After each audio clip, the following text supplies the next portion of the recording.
Di balik wajah keras seorang prajurit, tersembunyi hati yang selalu ingin melindungi, bukan hanya negara, tapi juga orang-orang tercinta di sekelilingnya.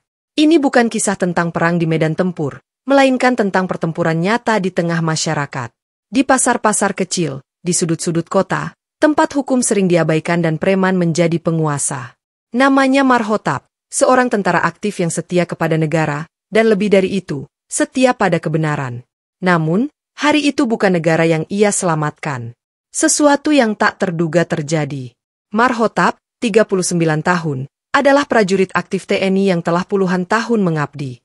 Tubuhnya tegap, wajahnya keras namun bersahabat, dan hatinya penuh dedikasi terhadap tugas serta keluarganya. Dulu, ia adalah anak buah langsung dari Letnan Jenderal Gatot, seorang perwira tinggi yang dikenal tegas dan berwibawa. Hingga kini, Marhotap masih sering berkunjung ke rumah Pak Gatot, karena dari beliaulah ia banyak belajar tentang kedisiplinan, integritas, dan bagaimana menjadi prajurit sejati. Kini, di tengah kesibukannya menjaga keamanan wilayah pinggiran Jakarta, Marhotap dan istrinya, Ana, mencoba memulai kehidupan baru dengan berjualan di sebuah toko kecil di Pasar Baru. Pasar tradisional yang ramai, tapi juga rawan ulah preman. Ana adalah sosok wanita sederhana dan lembut, namun berani. Ia selalu setia mendampingi Marhotap dalam suka dan duka. Dengan senyum di wajah, mereka duduk di toko sambil menunggu pembeli. Pagi itu, Ana baru saja membuka tokonya. Toko kecil itu menjual kebutuhan harian seperti beras, minyak, sabun, dan jajanan ringan. Baru 3 minggu berjalan, toko tersebut mulai menarik pelanggan. Namun pagi itu berbeda. Baru 30 menit toko dibuka, datanglah sekelompok pria berpakaian preman. Wajah mereka garang, dan di baju mereka tampak logo mencolok bertuliskan, Grip. Tanpa basa-basi, mereka masuk ke dalam toko. Salah satu dari mereka mendekati Ana dan berbicara dengan nada tajam. Baru buka ya, Bu? Kalau mau dagang aman di sini, ikut aturan. Setoran keamanan 3 juta per bulan. Ana terkejut. 3 juta? Ini cuma toko kecil, Pak. Baru buka juga. Bukan urusan saya. Ibu mau aman atau tidak? Pria itu semakin mendekat dengan sikap mengintimidasi. Ana berusaha tenang. Meski ini pertama kalinya ia menghadapi hal semacam itu. Tangannya gemetar saat ia mengambil ponsel dan menelepon seseorang. Mas. Suara Ana bergetar. Ke pasar sekarang.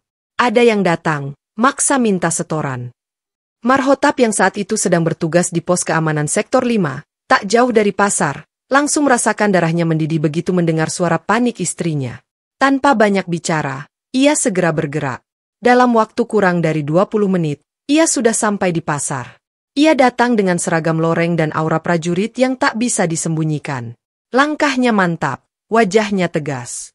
Ia tiba tepat saat para pria ormas Grip itu masih berada di toko.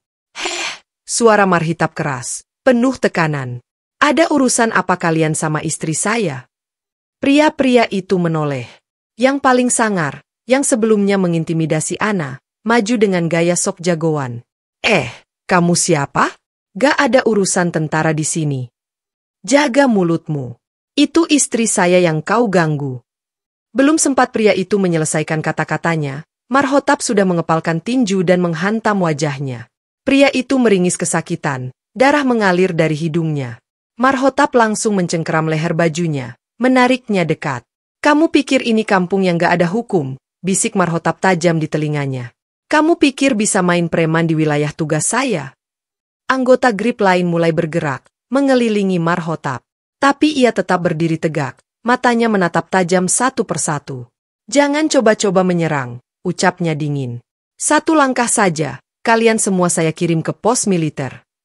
Marhotap menyeret pria itu keluar. Ketegangan memuncak. Orang-orang pasar mulai berkerumun. Beberapa pedagang diam-diam merekam kejadian dengan ponsel mereka. Marhotap melepaskan cengkeramannya dengan dorongan kuat. Keluar dari pasar ini. Kalau saya lihat wajah kalian lagi di sini, saya yang akan datang ke markas kalian. Tanpa banyak kata, para preman itu mundur, menahan malu dan sakit, lalu pergi ke arah parkiran. Ana memeluk Marhotap dengan lega.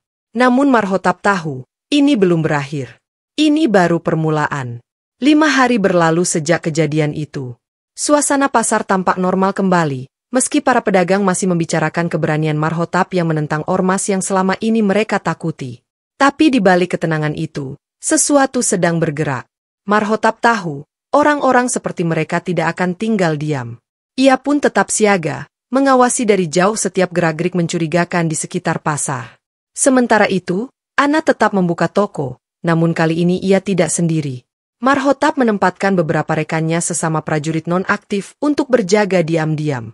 Mereka menyamar sebagai tukang parkir dan penjual rokok keliling. Namun pagi itu, badai benar-benar datang. Sekitar pukul 8 pagi, suara deru motor dan mobil pikap memenuhi jalan masuk ke pasar. Beberapa pria turun dari kendaraan.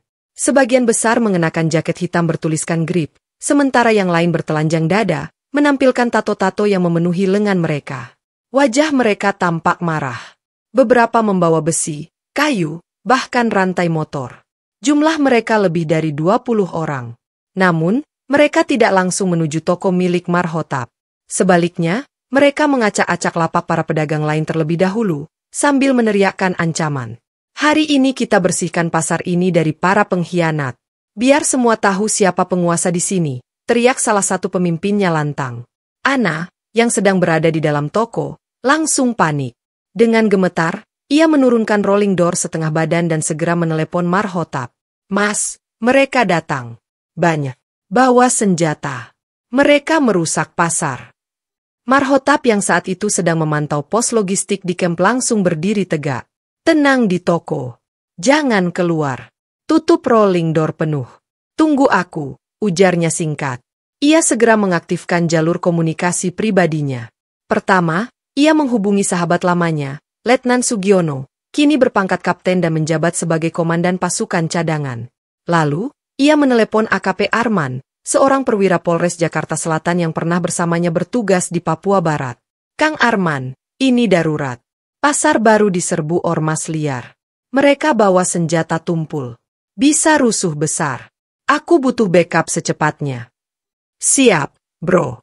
Unit Sabara dan Reskrim Sektor Keramat Agung langsung aku kirim. Tunggu 30 menit, jawab AKP Arman, tegas. Marhotap langsung tancap gas dengan motor trail dinasnya. Jalanan macet tidak menghalanginya. Ia melaju melewati trotoar, gang sempit, bahkan taman kota. Dalam 17 menit, ia sudah tiba di pasar. Pasar itu kini setengah hancur. Lapak-lapak porak-poranda. Beberapa pedagang bersembunyi di balik barang dagangan. Jeritan terdengar dari berbagai sudut. Namun toko Ana masih tertutup rapat. Marhitap turun dari motornya dan berdiri tegak di tengah kerusuhan. Seorang preman langsung menyerangnya, tapi hanya butuh satu pukulan keras dari Marhotap untuk membuat pria itu ambruk tak sadarkan diri. Aku sudah bilang, jangan pernah kembali ke pasar ini, geram Marhotap. Ia berjalan tenang seperti singa masuk ke sarangnya.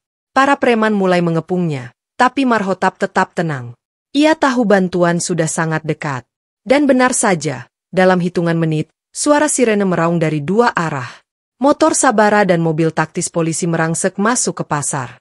Di belakang mereka, truk militer menurunkan pasukan cadangan lengkap dengan perlengkapan tempur. Warga yang sempat merekam kejadian itu segera menjauh, menyisakan arena bagi penegak hukum. AKP Arman keluar dari mobil. Megafone di tangannya menggema.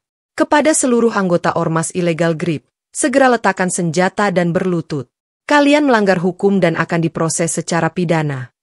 Sebagian dari mereka mencoba kabur, tapi seluruh akses masuk dan keluar pasar sudah dikepung aparat. Yang lainnya mencoba melawan. Tapi mereka tak berdaya di hadapan aparat gabungan. Tubuh mereka satu persatu tersungkur, dihantam pukulan-pukulan terlatih. Mereka tak punya kesempatan. Dalam waktu kurang dari 30 menit, seluruh anggota GRIP yang datang ditangkap. Senjata-senjata mereka disita. Roy, pemimpin ormas yang dikenal dengan julukan Bos Argon, ikut diringkus dan langsung diborgol. Marhitap menatapnya tajam. Negara ini bukan milik kalian. Kami prajurit. Kami di sini untuk rakyat, bukan untuk diam saat kalian menindas. Pasar baru hening. Lalu, satu tepuk tangan terdengar. Disusul yang lain. Tepuk tangan dari para pedagang, satu persatu. Air mata mengalir di wajah Ana saat rolling door tokonya perlahan terbuka, dan ia melihat suaminya berdiri di sana. Marhotap memeluk istrinya erat dan berbisik. Toko ini kecil, tapi kehormatan kita besar. Tak boleh diinjak siapapun. Hari itu, pasar baru dipenuhi aparat, wartawan, dan warga. Tapi lebih dari sekadar keramaian, hari itu menjadi titik balik. Tak ada lagi yang berani meminta setoran di pasar itu. Dan nama Marhotap mulai dikenal, bukan hanya sebagai prajurit, tapi sebagai penjaga rakyat kecil. Maruli adalah sosok yang tetap setia pada nurani, saat banyak orang mulai lelah berkompromi. Ia bukan pahlawan dalam buku sejarah. Ia hanyalah seorang ayah, seorang suami, warga biasa, yang percaya bahwa keadilan tak boleh hanya jadi wacana. Hukum harus ditegakkan, oleh siapapun dan untuk siapapun.